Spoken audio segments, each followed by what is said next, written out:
Well, hello and welcome to the GRIND365 series.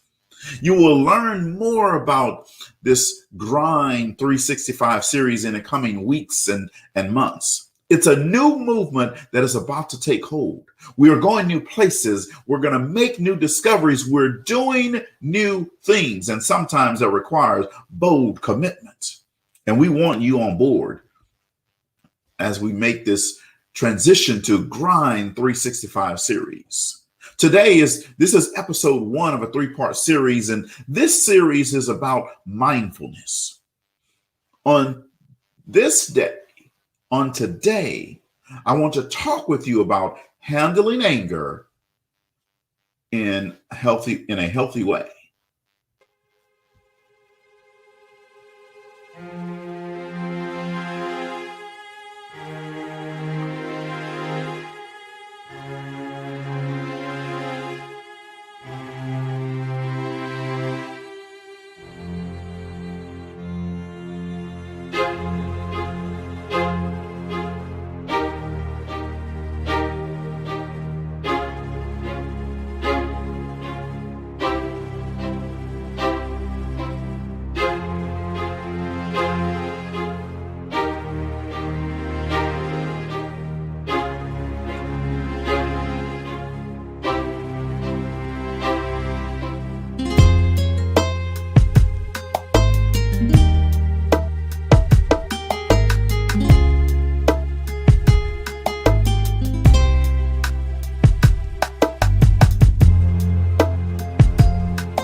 Not all anger is the same.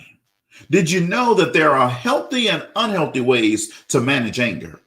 See, sometimes it's good and right to get mad at something. Positive change can come from being angry at injustice or inequality. Righteous or justified anger from being mistreated can be a great motivator for change. But if you've had bad experiences of anger, say lousy role models in your childhood, you might only see anger as destructive and scary. But learning anger management so you can be in control of your angry feelings can have a positive effect on your relationships. I'm going to share with you some strategies to manage your anger today, and then I'm going to get on out of your way. Number 1, know what you're dealing with. See, understanding why you're angry and where it comes from is key. Maybe you're stressed and grumpy, fatigued and unwell. Or perhaps the reason for your anger is apparent, right? Once you understand your anger and its sources, you can start to deal with it. Number 2, write it down. Turning your feelings into words is a powerful act. Just write whatever comes to your head, even if it doesn't make sense. See, the act of writing down your thoughts stops them from running in circles in your head and gets them down on paper. Chances are they might not even be so big or insurmountable once you have them written down. You might even begin to see patterns so you can understand what triggers your angry feelings. Number 3, take some action. I love taking action. See, once you know what's making you angry, you can plan workarounds for it. But be aware of your triggers and minimize them.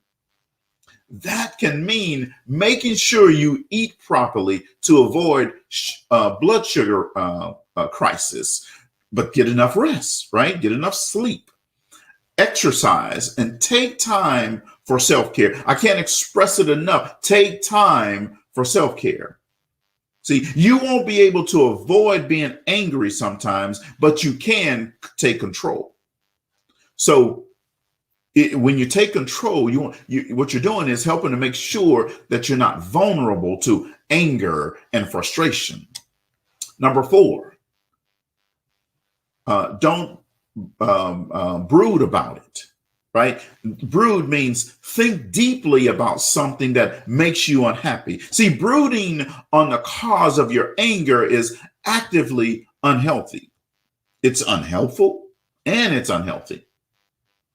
It keeps you stuck in those negative feelings. It keeps you stuck in victim mode. It keeps you in a powerless mode. Brooding is also bad for your blood pressure, and it keeps you stewing in adrenaline and cortisol, the fight or flight stress hormones, right? Which are excellent in an emergency, but not so great to have all the time. Number 5, and I'm going to get on out of your way here. Don't rehash your anger. I'm going to say that one again. Don't rehash your anger. See, talking over your problems can be helpful if you share it with a trusted friend. I'm going to say that again because I want to make sure that you understand this. Talking over your problems can be helpful if you share it with a trusted friend. Not everybody is trustworthy for you to share with, okay? Because it'll be across town before you can even finish. But be careful to keep it focused, or you might end up rehashing your troubles over and over and over and over again. You know that friend that does that, right? And it just gets you upset and frustrated, right? Gets you into that down mood that they're in. Like brooding, complaining can help keep you from moving forward and finding solutions to your problems. So I've shared these 5 tips with you to learn how to handle anger in a healthy way. Number 1, know what you're dealing with. Number 2, write it down. Number 3, take some action. Number 4, don't brood. And number 5, don't rehash your anger. Thank you for tuning in today. This is part 1 of a 3-part series, and you're going to be hearing more about the GRIND365 series. And you know the word grind, what that means, right? That means getting at it every day. 365, you know what that means, the whole year long. And we're going to be grinding the whole year long. And this GRIND365 series, when you see it, when it starts to come out, you're going to want to get on board. And we're going to want you on board, right? Because we're going, again, new places, making new discoveries, getting outside of our comfort zone. And we're going to go to a whole nother level with you. So today I thank you for tuning in, for handling anger in a healthy way. And let me tell you what, when you learn how to handle anger in a healthy way, it's beneficial to both you and all the people that are around you. This has been another episode of the GRIND365 series in this mindfulness category. Thank you guys, and